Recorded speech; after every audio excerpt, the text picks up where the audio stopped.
Welcome back to our discussion. Today, we're diving into a piece that lays out how Netanyahu's empire appears to be, well, kind of cracking, as Israelis are, cashing out and seeking alternative homes, particularly around Cyprus. It's quite the dramatic scenario, isn't it?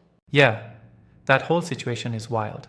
Here we have a land once touted as the eternal homeland, and yet many citizens, facing both political turmoil and even security scares, are literally boarding boats and booking flights to Cyprus.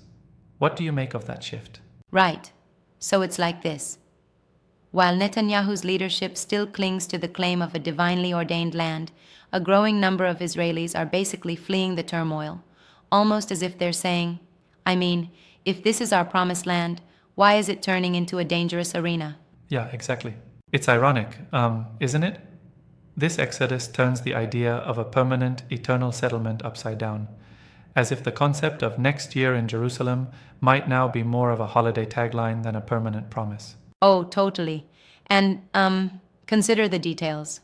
Emergency measures like Israeli airlines offering super deep discount fares to lure those who fled back home, even though, frankly, many are not really interested. And Cyprus, with Indeed. its beachside allure, seems to be the new safe haven for a significant chunk, causing local concerns that they might soon be dubbed Promised Land Mark II. Right. It's as if Cyprus is being, inundated with people eager to start fresh, almost like a Black Friday sale on life relocation. But doesn't that raise questions about stability in the region? Absolutely, it does. It's, a clear signal of instability. When people who have deep historical and emotional ties to a land are ready to abandon the dream over practical security and economic reasons, it tells you something is fundamentally off. It's a huge red flag. Now, here's something I've been mulling over. Netanyahu's regime has often portrayed itself as the guardian of this so called promised land. How does it reconcile that with a growing mass exodus, especially when figures of authority are, well, practically begging for people to come back? Right, that contradiction screams at you. It's like, you'd have a chef who's proud of his signature dish, yet customers keep leaving the restaurant. The regime is on its hands and knees, pleading for folks to return, yet citizens seem more inclined to use those bargain bin flights to build a new life elsewhere, particularly in Cyprus, where the idea of security and maybe even a different kind of future seems more tangible. I see what you mean. It almost creates this image of a state in crisis, bombarded by attacks, like Israel caught between internal chaos and external conflicts with Iran, Gaza, and even missile threats. No wonder people are reassessing their options. This isn't just about politics, right? There's a real economic angle here, too. Yeah, absolutely. There's the fact that crises inherently disrupt markets. When you have constant uncertainty on the geopolitical front, that trickles down into real estate, economy, and overall national stability. Israelis are looking at the property scene in Cyprus and thinking, hey, if our homeland is so unstable, maybe investing somewhere else is just smarter. Right on. It's a very pragmatic move. And speaking of pragmatism, some argue that the mass relocation isn't merely a short term reaction, but might signal a real long term demographic shift. But I wonder, don't you think it might be a bit hasty to label it as a full scale permanent exodus? It's true that crises can sometimes spur temporary movement, but when you see patterns like these cascading over time, this isn't a one off event. It's been building up as a result of multiple conflicts and political instability. And when you have airlines, government policies even, nudging citizens with deep discounts, it seems to be engineered for an ongoing shift. Yeah, that makes sense, right? But there's a counterpoint. Some might say that this isn't all about economic or security concerns, it's also about identity. Many Israelis have a deep connection to the land. So, could it be possible that this movement is more temporary? A kind of forced hiatus rather than an abandonment? That's a good point, and it does deserve some scrutiny. But the stark I hear you. reality here is that repeated crises, like missile attacks from Iran and continuous tensions with Gaza, are eroding the once solid national identity. When you're forced to reevaluate your security, your future, even your historical dreams, The emotional ties might not be enough to keep you anchored. It's more a survival instinct kicking in. Interesting analogy. It's like holding on to an old, tattered family photograph when the house is burning down. You might have nostalgia, but you'll probably try to run before the flames consume everything. And it's not just about leaving. It's about finding a place where, well, you can see a semblance of safety and renewal. Exactly, and Cyprus, with its beachside charm, presents that alternative, an escape hatch, if you will. Yet not everyone is on board with this idea. There's genuine concern from the locals who worry about a so called silent occupation. It's like buying property during times of a frenzy sale.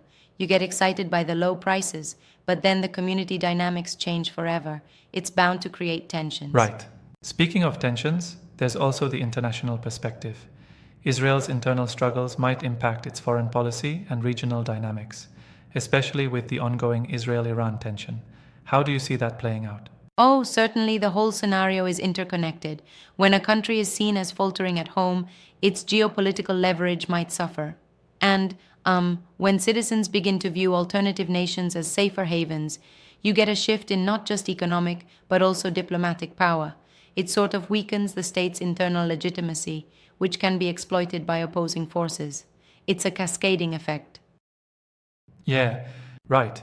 And that makes me wonder, is this a sign of a broader systemic change in how citizens relate to their nation? I mean, if an increasing number of people choose to leave, does it mark the start of a long-term unraveling of national cohesion? It very well might. It's almost like an exodus triggered by a lack of confidence in leadership. When you see people trading in their long held beliefs and real estate dreams for a ticket to a different way of life, that's indicative of a deeper structural issue within the state apparatus. And if these trends continue, it could force a major reassessment, both internally and internationally. That's significant. But aren't there those who argue that such moves could actually rejuvenate the country? I mean, sometimes a crisis forces innovation and a renewal of commitment from those who remain. Is it possible that a sort of reset might occur? That's the optimistic counterpoint. Sure, crises can spark reform, but when the alternatives are so tangible, like affordable properties in Cyprus with a promise of new beginnings, it undercuts the incentive to reform. People might be more inclined to, well, literally escape rather than work to fix a deeply rooted system. Yeah, I get that. It's like if your car is falling apart, you might try fixing it, but if a shiny new ride is parked right there, you might opt to just drive away. Am I right? Exactly. It's a perfect analogy. You're stuck with the dilemma of whether to invest in repairs or jump into something that promises safety, even if it's a resignation of a lifelong bond. And with Israel's current situation, attacks from abroad, internal upheaval, it's no wonder people are opting for that new ride to Cyprus. Now, here's something I find quite compelling. While many are leaving, there's also a narrative of returning. Netanyahu's regime tries to lure back its emigrants with discounted flights and promises of stability. But do you think that's enough to counteract the mass exodus we're seeing? Honestly, it's like putting a band-aid on a deeply festering wound. These incentives might temporarily attract a few, but when the underlying issues, security, economic uncertainty, and political dissent, aren't addressed, it's unlikely that those incentives will reverse the tide.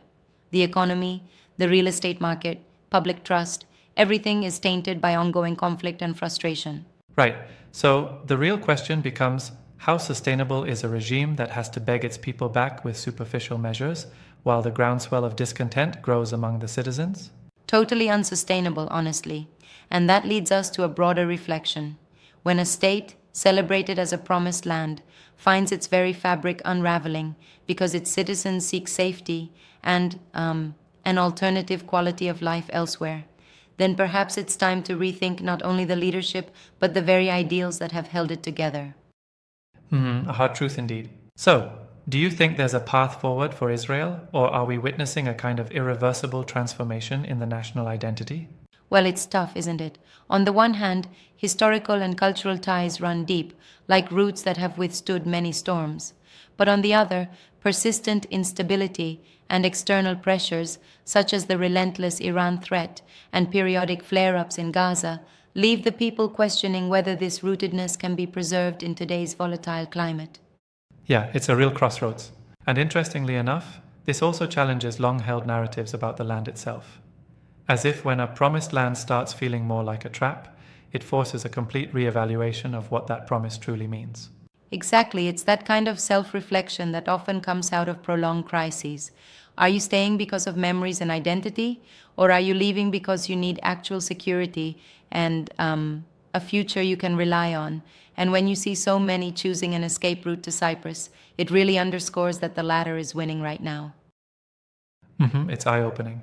Yeah, and it's a delicate balance. Israeli leadership might still try to spin these events into a narrative of temporary setbacks or necessary sacrifices, but the sheer scale of the movement makes it hard to ignore. It's a kind of democratic reckoning, you might say. Right, like a wake up call that, despite the idealistic rhetoric, the lived reality is harsher. It forces a recalibration of what stability means, one that can no longer rely solely on historical claims, but must address the pressing fears of the present. Exactly. Before we wrap up, let's briefly touch on the economic ripple effects. How do these mass exoduses impact both the domestic economy and, say, property markets in regions like Cyprus? Oh, there's a lot to unpack there. Domestically, when a significant portion of citizens start leaving, it drains the human capital that is crucial for economic vitality. And in Cyprus, it's like a double edged sword. On one side, you get a sudden boost in demand for properties, potentially inflating prices and challenging Yeah, I local can see that. infrastructures. Yet on the other, it changes the cultural and political landscape of an entirely different region, which can create long term tensions. Fascinating, and a bit unsettling, really. There's this domino effect where political instability spreads its tentacles into real estate, identity, and even international relations. Absolutely. And when you consider all these factors together, it really paints a picture of a region at a pivotal moment where the traditional narratives of home and belonging are being actively contested by real world challenges. Indeed. Well, I think it's clear that the dynamics at play here are complex and multi layered. The interplay between political leadership, national identity, and economic pragmatism is as volatile as it is fascinating. Exactly. And it leaves us with a compelling question. When a nation's very foundation is shaken by crises, can ideology keep pace with the urgent demands of safety and prosperity? Perhaps only time will tell if this exodus is just a chapter or the beginning of a whole new narrative. Thanks for that deep dive. It's been a robust conversation full of insights and critiques. I definitely feel more informed about how a crisis like this can upend even the most sacred of national ideals. Absolutely, and thanks for engaging with all these layers today. Until next time, let's keep questioning and exploring the dynamics that shape our world.